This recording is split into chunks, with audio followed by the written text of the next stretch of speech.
Hello everyone, and welcome back to another session of Dark Souls 2 PvP and another weapon showcase.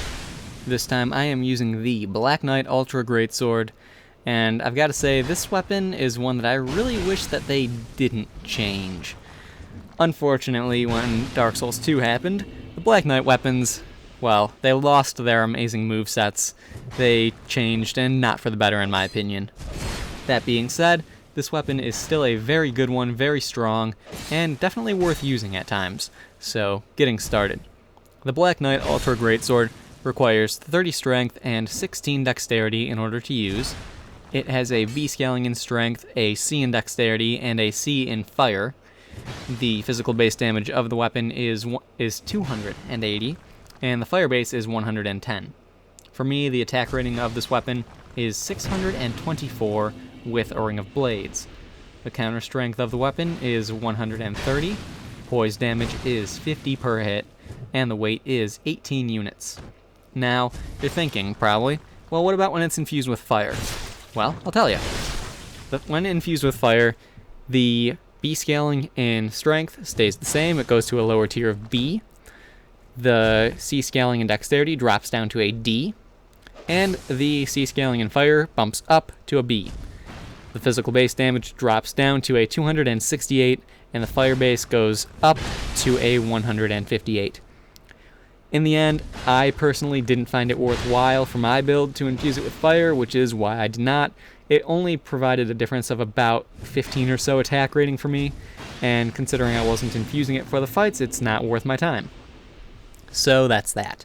Now, getting started, the biggest pro of this weapon, I would say, would be the moveset. You can do some nice combos with it. You can get 2-hit guaranteed combos with both your one-handed and two-handed R1 attacks. You can throw in some nice jumping attacks to follow them up, and that generally will hit people from a good distance away. Your rolling attacks, if you delay them long enough, have a great ability to hit people. You will rotate pretty much all the way around and smack them, and that's always a nice thing to do.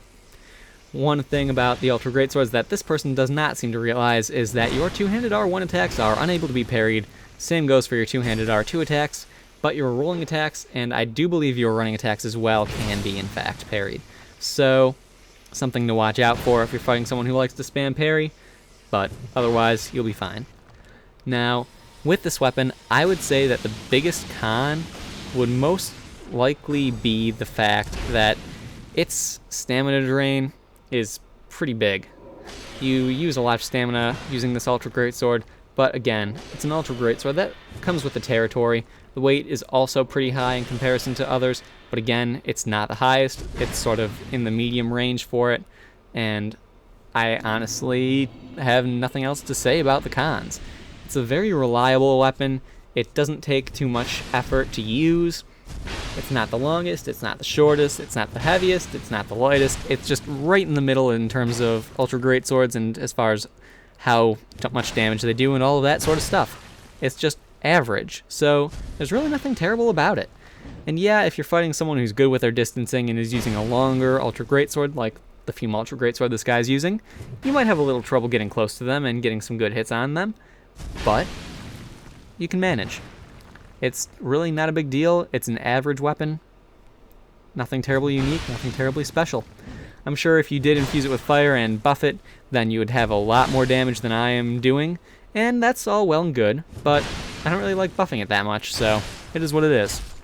Anyway, I hope you guys enjoyed this video, found it helpful in one way or another.